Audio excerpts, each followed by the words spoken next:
guys, welcome back to our channel. I'm Ling. I'm Wen. What we're doing today? So today we'll be introducing a new segment, which is Society matters. Social matters. matters. okay. It's a name that we just came up with, so it takes time for us to get used to. And today the topic we will be talking about is Trauma. so. Just a disclaimer, we are not professionals. This is all research based only, only research. So we are only going to be very superficial about it, and in no means this is an accurate representation of those who are experiencing trauma, but it's just to bring awareness. Social matters. You matter and I matter too. I sound like advertisements. Yeah. So what is trauma? So today we'll be talking about psychological trauma. So psychological trauma is an event where people find it highly stressful of though the experiences they have went through, and such examples include bullying, serial assault, domestic violence, the grieving of the loved one, and these are just some examples because there are so many more. Hence, they are not limited. Symptoms in the short run and long run. There's the physical one and the emotional one. And personally, I find that emotional is way worse because it could lead to more physical. So it coexists lah. Yeah. So example of physical one is headaches, digestive symptoms, fatigue, sweating, and self-harm. And there's emotional one, which is anger, depression, and anxiety. Sometimes the emotional one, you'll feel like you want to cut yourself and everything. And really, in the end, it just kind of sucks, the feeling, because you'll see the scar and you'll just feel more bad, honestly. But, yeah. And in no ways these are no checkbox, okay? Like, doesn't mean you tick, that means you are experiencing trauma, because everyone experiences trauma very differently, and the symptoms are very different for everyone. So if you see someone experiencing something similar, do not just categorize them as those who are experiencing trauma, because you need to understand the context before you can even diagnose them immediately. Do not assume. Yes, no. Okay, don't assume. When we often talk about trauma, one of the things that pop up immediately is PTSD. So PTSD is post-traumatic stress disorder. This occurs when symptoms of trauma worsen after a period of time. So some examples include severe anxiety, constant flashback of what has happened, and even avoidance behavior when you see something similar or some similar experiences. I think that phobia is also one type of trauma, right? It is. It could be developed because of that incident. And like, sometimes phobia could be natural in terms of like you naturally have it since young. Some phobias are developed over time, and those who are developed over time could be due to trauma. What one defines as trauma may differ for everyone, so we can learn to empathize with others, which is the power of empathy. Trauma is a terrible past experience that you can't forget and move on easily, and re-experience trauma is not crazy or dramatic. It's phobia, like when you see something and you're scared and you don't want to see it, right? So basically I've experienced like phobia too, and I think it's a good way to tell yourself it's okay, and I wouldn't say you'll get over it, but I think it'll be less, let's say, painful. You'll feel like better in the long term. And the thing about reliving and the flashbacks, right, is actually something to do with our brain in a way to protect you, because it's something about like a defense system, so that it reminds you, what has happened before, and not to do it again, to get yourself in that situation again. So like, actually it's more of a protection mechanism rather than like it's so bad, because it's just how your body works to protect you. And it's not easy to tell people like, hey, don't do this, because yeah, it's their body trying to react to protect themselves. So you can't just like, hey, don't do it. If someone say this to me, I would want to smack them, you know. Yeah, it's like your body is helping you to relieve the thing, so that they are so that you won't get yourself in the same situation. And if you keep pretending it didn't exist, then what your body is doing for you may not be helpful lah. Don't think, oh sorry there are feelings. I can't stop thinking. We are just What the hell? human. We are just human. So don't be so quick to judge and like so bad towards another human being, because they're all the same. And different and unique at the same time. Just like those ice cream you see on the screen somewhere, I don't know where is it, but anyway, they're different, they're all ice cream, they all taste good. I love food, thank you. Send me food please. Ben and Jerry sponsor us. So what are the things we should not say to those who are experiencing something in their life?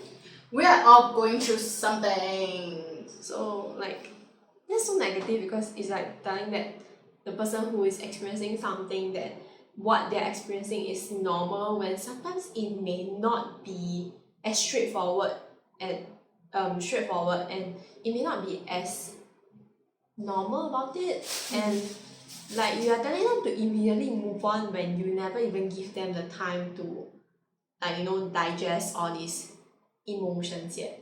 And another thing you shouldn't even say is, Stop being dramatic. It's all in your head, bitch. so you're telling me that what I have experienced is something that I came out with and I'm just being a delusional person? And that's not true, because I'm not trying to overreact, because sometimes the reaction is very instinctive. You're just telling me that I'm being dramatic about it. Another one is stop being triggered. Everyone gets upset. It's butterback takes. We don't need time. Just get over it, alright? So you're telling me that everyone is upset because you just need everyone is upset because it's something that is experienced by everyone, but it's not true. What I experience and what you experience may be different. Yeah. And like you're telling them, the person, we all need time, we get over it. It means that you're not giving them time, right? You're like telling them to push themselves, you know? Yeah. So what should we do? Be the support system. Hey, how's life? I'm not feeling good.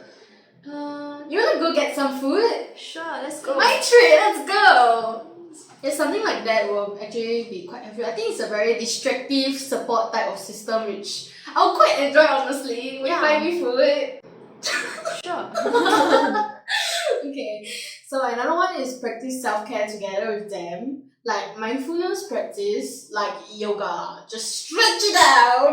Like how you want to stretch in the morning is something very easy, you know. Like make you feel better. Yes, I love it. Still love it right now. Stretch more then. No thanks, I'm old.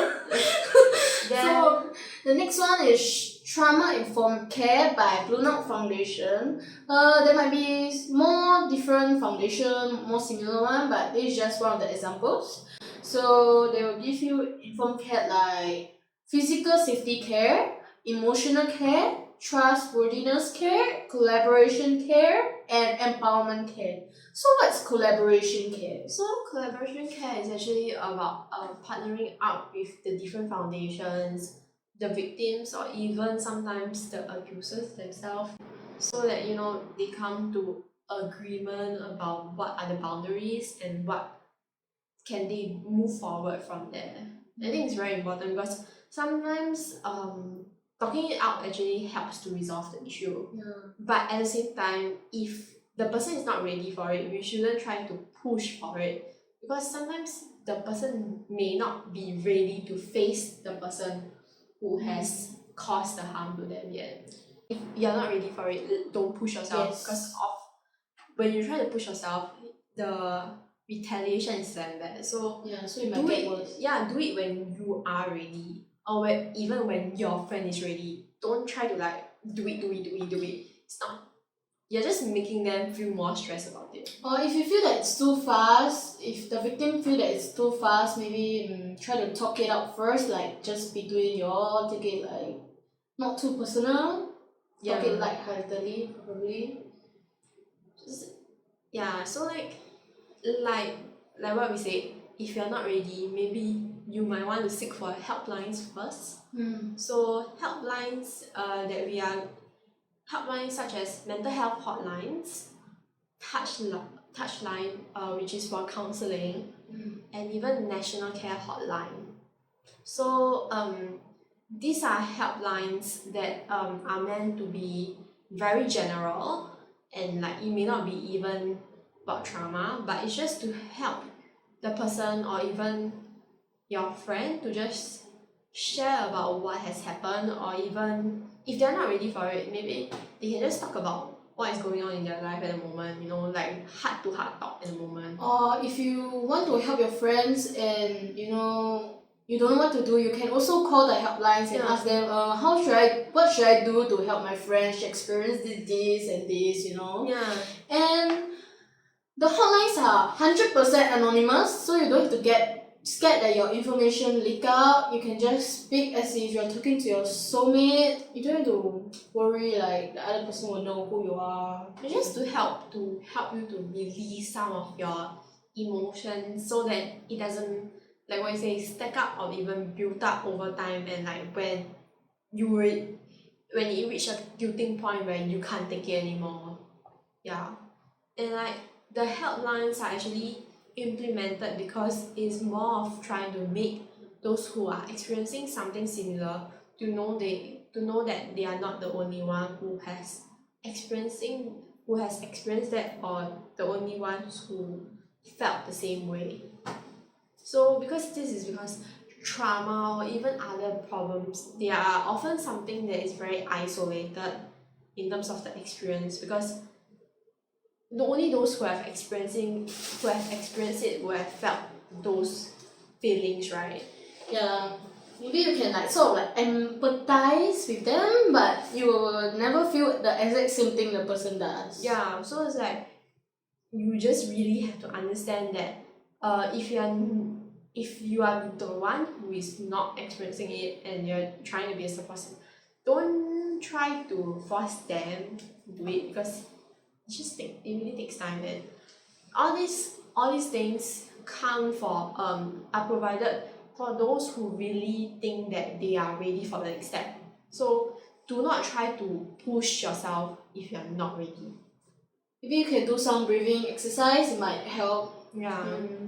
So we just want to say that it is okay to take things slowly. It's not about doing it fast, but rather to try your best. And if you feel tired, take a break. It's okay to have a break, alright? And it is okay, completely okay, to not feel okay, because we are just humans. And we have feelings. Yes. It could be a black egg, it could be a white egg, but on the inside we're all the same, okay? Yeah. So no discrimination. Thank you. No gender inequality. All these issues.